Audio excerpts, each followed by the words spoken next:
भारत रूस संबंध का ये सबसे मुश्किल दौर था। इसकी वजह ये थी, भारत को एक बहुत अच्छे दोस्त की जरूरत थी और इस समय इंडिया को क्या है, वो दोस्त रूस के रूप में मिला, यानी कि सोवियत संघ।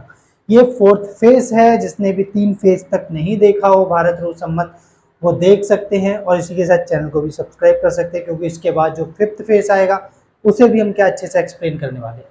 तो 1971 से लेकर क्या है 89 तक जो रहा वो फोर्थ फेज रहा। इस फेज में सबसे पहले क्या है, बांग्लादेश संकट उभर कर आया। भारत पाकिस्तान युद्ध 1971 के अंदर हुआ और इसके अंदर बांग्लादेश संकट आया। यानी कि ये जो आप देख रहे हो, पहले पाकिस्तान 2 पार्ट में था, एक पूर्वी पाकिस्तान और एक पश्चिमी पाकिस्तान। पश्चिमी पाकिस्तान अभी का जो वास्तविक पाकिस्तान है और पूर्वी पाकिस्तान आपका बांग्लादेश है। तो बांग्लादेश भी पहले पाकिस्तान का पार्ट था, पर यहाँ पर क्या है, आजादी की एक मांग उठी कि हमें क्या चाहिए, आजादी चाहिए। क्यों चाहिए? क्योंकि पाकिस्तान इनकी क्या कल्चर का शोषण कर रहा था, इनकी क्या बोलते भाषा, जो बंगला भाषा थी उसका शोषण कर रहा था, वो यहाँ पर उर्दू लादना चाहता था। इसी वजह से इन्होंने क्या है, एक संघर्ष शुरू किया। क्लियर?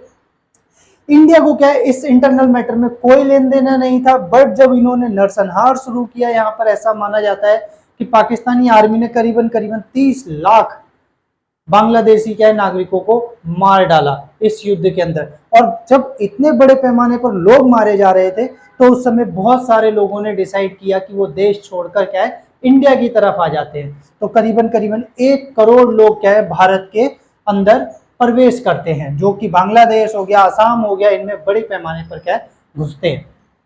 क्योंकि उनमें ज्यादातर या तो औरतें थी या बच्चे थे या फिर क्या है, निहत्थे लोग थे। तो उन्हें सॉरी फॉर इंटरप्शन, मुझे बीच में आना पड़ा, ये कहना भूल गया था। आप चैनल को सब्सक्राइब कर सकते हो और साथ में ज्वाइन भी कर सकते हैं नेक्स्ट नंबर पे, बट सब्सक्राइब करना मत भूलिए, क्योंकि क्या है, इसी तरीके से क्या है, जितने भी क्या है देश हैं उनके साथ इंडिया के रिलेशन, इंटरनेशनल और नेशनल, दोनों ही इशुओं का हम जिक्र करते रहते हैं और जो आपको क्या है डीपली नॉलेज देंगे। इसी के साथ आप इस वीडियो को कंटिन्यू आगे देख सकते। आर्मी मार भी नहीं सकती थी, तो ये समस्या क्या है, एक राजनीतिक समस्या उभर कर आई। और अब उस समय क्या है, न्यू दिल्ली, क्लियर है, यानी कि उस समय भारत की प्रधानमंत्री इंदिरा गांधी थी और उन्होंने क्या है, इस संकट का मतलब क्या बोलते हैं, सामना किया। सबसे पहले वो क्या है, 4 जुलाई, कब, 4 जुलाई 1776 को क्या है, सॉरी 4 जुलाई, हाँ 4 जुलाई 1971 के अंदर अमेरिका जाती है और अमेरिकी राष्ट्रपति रिचर्ड निक्सन से कहती हैं कि पाकिस्तान से क्या है, आप आग्रह करें कि वो बांग्लादेश को क्या करे, इस तरीके से मैनेज करे कि भारत के अंदर शरणार्थी नहीं घुसने चाहिए।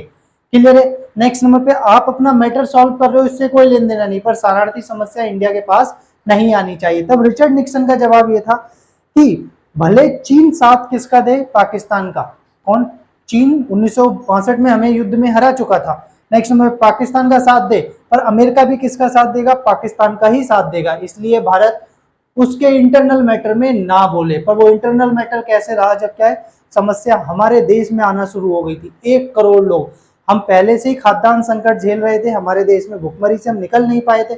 ऐसे में 1 करोड़ लोगों को रहना, खाना, कपड़ा कहाँ से दे पाते, बस में। इसीलिए क्या हुआ, अब हमें एक ऐसा व्यक्ति, यानी कि एक ऐसा देश चाहिए था जो इस समस्या में क्या है, हमारे साथ खड़ा रहे भरपूर। यानी कि ऐसे समय में कौन, सोवियत संघ, यानी कि रूस उस समय क्या है, हमारा दोस्त बनता है। ये अगस्त 1971 की बात है, जब भारत ने क्या है, संधि की, किसके साथ, सोवियत संघ के साथ, जो कि 10 सूत्रीय संधि थी। इसके अंदर साफ आश्वासन दिया गया था कि यदि, अब समझना, इसका अर्थ यही है, क्लियर है, इस संधि का एक कंक्लूजन निकाल के दे तो यही अर्थ था कि यदि सोवियत संघ, मतलब समझना, यदि 2 देशों के बीच में हमला होता है, युद्ध होता है, तब तो उस स्थिति के अंदर क्या है, रूस नहीं बोलेगा। बात समझ में नहीं? यदि रूस किसी दूसरे देश से लड़ता है तो उस समय क्या है, भारत नहीं बोलेगा। पर अगर कोई तीसरा देश इस युद्ध में इन्वॉल्व होता है, आज में नहीं आ रहा, तो उस समय में क्या है, इंडिया भी साथ देगा और रूस इंडिया का साथ देगा। इसका मतलब यह है कि पूरी तरीके से एक आश्वासन हो चुका था, यदि भारत के ऊपर अमेरिका या चीन क्या करते हैं, हमला करते हैं, कब, जब वो पाकिस्तान के क्या है, बांग्लादेश को आजाद कराता है, तो उस दौरान क्या है, सोवियत संघ पक्का भारत के साथ आएगा। तो उस समय अब भारत क्या है, निश्चिंत हो चुका था, आर्मी को खुली छूट थी कि वो क्या करे, जैसे चाहे वैसे इस मैटर को क्या कर सकते हैं, सॉल्व कर सकते हैं। आर्मी को खुली छूट मिल चुकी थी। इसी वजह से क्या हुआ कि आर्मी ने जैसे युद्ध लड़ते लड़ते, वहां पर क्या है कि जो बांग्लादेशी युवा थे उन्होंने एक मुक्त वाहिनी करके क्या बनाई थी, एक संगठन आर्मी बनाई कि भाई ये क्या है, पाकिस्तानी आर्मी से लड़ेगी। क्लियर है। पाकिस्तान ने आरोप लगाया कि मुक्त वाहिनी के जो लड़के हैं वो क्या है, भारत अपनी सैनिकों को भेज रहा है। क्लियर है। और इसी समय क्या हुआ, ये लड़ते लड़ते क्या है भारतीय सीमा में घुस जा रहे थे। जैसे ही घुस रहे थे इनके टैंकों को क्या है भारत ने उड़ा दिया। नेक्स्ट में कभी लड़ाकू जहाज क्या है भारतीय वायुसेना में लड़ते लड़ते घुसते थे तो हमारी वायुसेना क्या करती थी, फाइटर जेट उनको मार गिराते थे। इससे क्या हुआ, पाकिस्तान भड़क गया। पाकिस्तान ने कहा हम भारत को क्या 10 दिन के अंदर सबक सिखा देंगे। सबक तो सीखे पर वो क्या है, पाकिस्तान सीखा ना कि भारत। क्लियर है। नेक्स्ट नंबर पे यहाँ पर क्या हुआ, यहाँ ये हुआ कि उसने हमें धमकी दी, उसने हमें धमकी दी कि भारत के ऊपर क्या हम एक बहुत बड़ा हमला करेंगे। क्लियर है। भारत को इसका पहले से ही आगाह था कि पाकिस्तान हमला कर सकता है। इसी वजह से 1971 में, कब की बात, 1971 के अंदर दिन जो था वो 3 दिसंबर की बात है। 3 दिसंबर 1971 को उन्होंने हमारे 10 एयर बेस पर क्या है बड़े पैमाने पर हमला किया, जो कि आगरा तक में क्या है एयर बेस है, वहां तक हमला हुआ। हमें पहले से इस हमले का क्या है पता था, इसी वजह से हमने ज्यादातर अपने क्या है फाइटर जेट, लड़ाकू जहाज वगैरह को हटा लिया था वहां से। फिर क्या है 4 तारीख को क्या है इंदिरा गांधी कलकत्ता से नई दिल्ली आई और उन्होंने क्या है युद्ध किया, ऑफिशियल अनाउंसमेंट कर दिया। क्लियर है। 4 तारीख को समझ में शाम में 12 बजे, रात के 12 बजे से ही क्या है हमले चालू कर दिए गए और उसमें पाकिस्तानी एयरबेसों को बड़े पैमाने पर क्षति पहुंचाई गई। इस युद्ध के अंदर हमारी तीनों सेनाएं लड़ रही थी, वायुसेना हो गई, नेक्स्ट नंबर पर जल सेना हो गई और तीसरी क्या है भारतीय आर्मी। ठीक है, Indian army, Indian navy and Indian air force. Karachi airport से क्या है, अब समझना युद्ध के दौरान हम अपनी क्या है वायु सीमा को तो यूज नहीं होने देंगे, यानी यहाँ से कोई फाइटर जेट हो गया या कोई भी क्या बोलते हैं हवाई जहाज हो गया पाकिस्तान का उड़ने नहीं देंगे, हम अपना एयरबेस पूरा बंद कर देंगे, कोई गया तो मार गिराएंगे। तो अब पाकिस्तान सपोर्ट कैसे भेजे अपनी आर्मी को, तो दूसरा उसके पास सोर्स क्या बचता है कि वो भाई अपनी नेवी के थ्रू ऐसे इस हिस्से पे क्या जाकर सपोर्ट भेजे, किसको, बांग्लादेश को। अब युद्ध हो रहा होगा तो क्या हम ऐसे सपोर्ट जाने देंगे, क्योंकि युद्ध के समय जल्दी से जल्दी सपोर्ट भेजनी पड़ती है, तो सबसे छोटा रास्ता यही पड़ता है। बात समझ में आई नहीं। इसी वजह से क्या हुआ, भारत ने कराची एयरपोर्ट को ब्लॉक कर दिया। कराची एयरपोर्ट से एक भी जहाज निकलना नहीं चाहिए। बात समझ में, इंडियन नेवी ने क्या किया, कराची एयरपोर्ट को बहुत नुकसान पहुंचाया युद्ध के अंदर। भाई बेसिकली वो हम पे हमला कर रहा है तो हम भी करेंगे। कराची एयरपोर्ट को तबाह किया गया। यहां से क्या है किसी तरीके की सपोर्ट नहीं भेजने दी गई।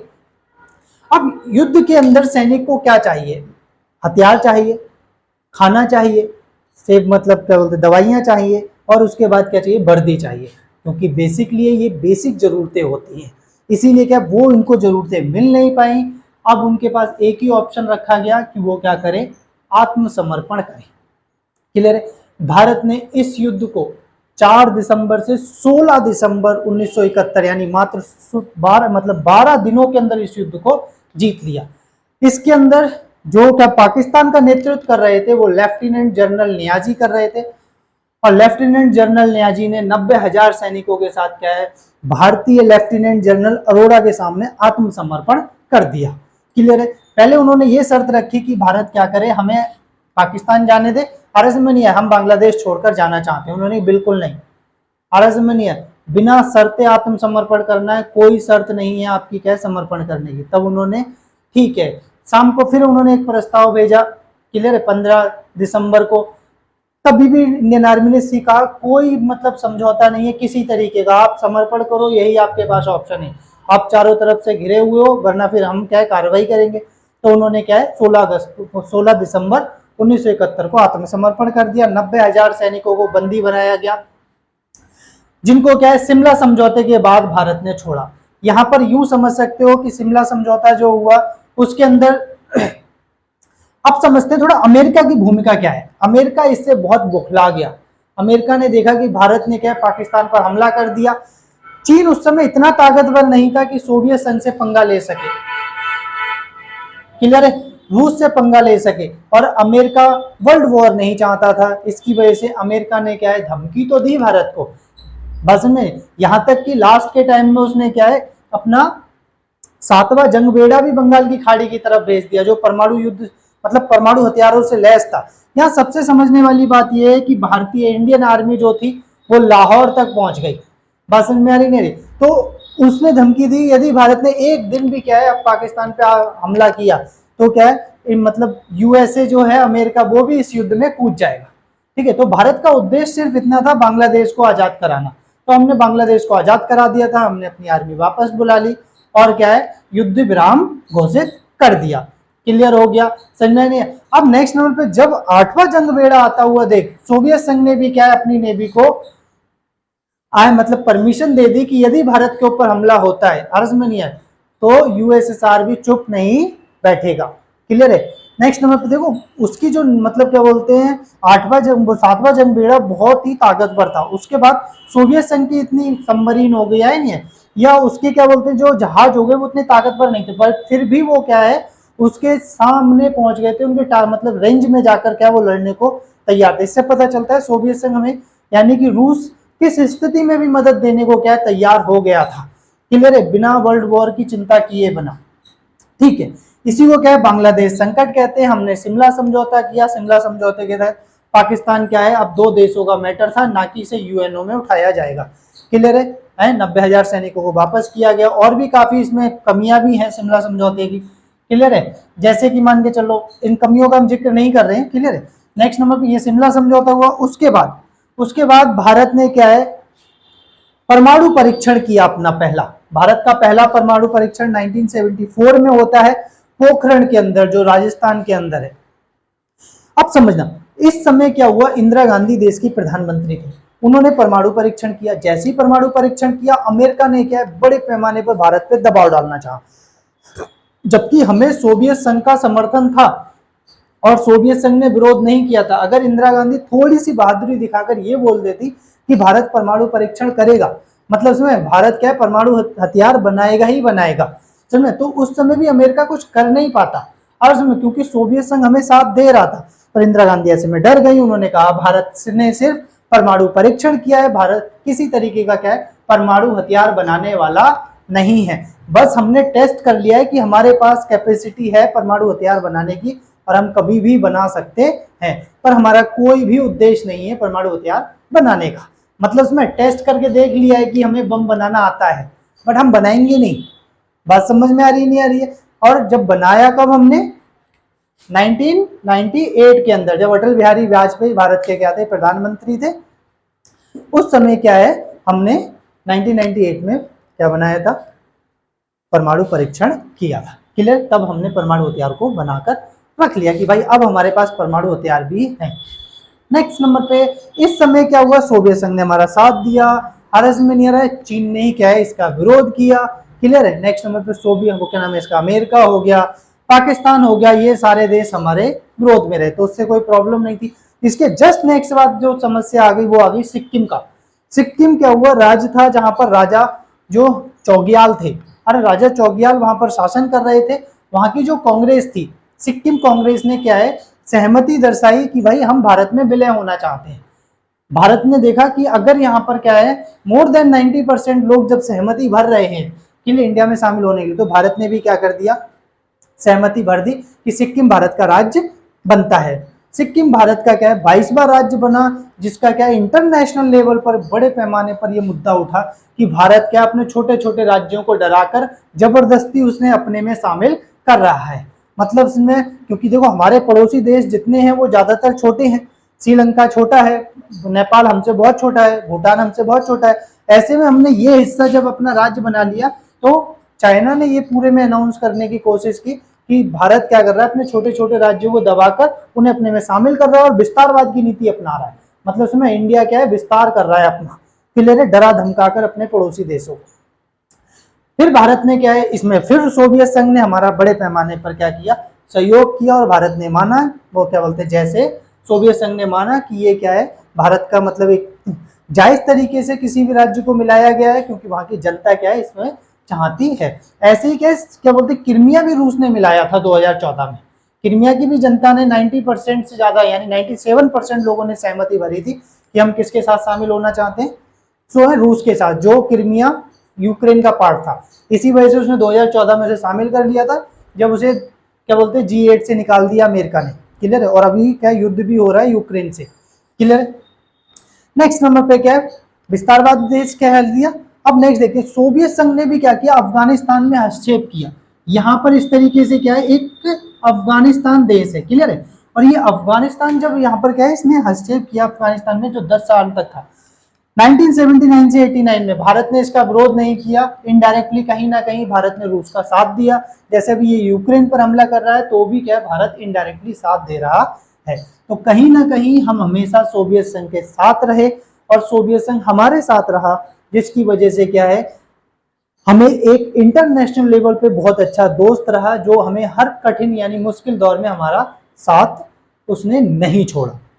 अच्छा, नेक्स्ट नंबर, इसी बीच सोवियत संघ हमें बड़े पैमाने पर हथियार बेचता रहा और वो हथियार इस कदर उसने इतनी सहायता दी कि आज भी सबसे ज्यादा हथियार भारत रूस से ही खरीदता है, क्लियर है। जैसे कि लड़ाकू जहाजों में सबमरीन हो गई, नेक्स्ट नंबर पे आपका क्या बोलते हैं, क्या नाम है इसका, फाइटर जेट हो गए। लड़ाकू जहाज जितने देखोगे ज्यादातर सोवियत संघ के ही है, क्लियर, रूस के ही है, ठीक है। तो ये चीजें हैं। नेक्स्ट नंबर, उसने ट्रेड किया रुपए के साथ भारत में, जबकि हमारे पास इंटरनेशनल रुपए की कमी थी, डॉलर की, तब उसने क्या है, ट्रेड किससे किया, रुपए से किया। तो कहीं ना कहीं सोवियत संघ हमारा एक ट्रेडिशनल फ्रेंड बोल सकते हो, परंपरागत दोस्त, और इसी वजह से भारत इस दोस्त को किसी भी हालत में खोना नहीं चाहता। आप समझते हैं कहां पर हमें क्या है, रूस से थोड़ा सा दूरी बनानी पड़ी, क्योंकि जब रूस कमजोर हो गया तो उस समय क्या, रूस भी हमारा उतना साथ नहीं दे पा रहा था। फिफ्थ पेज समझते हैं।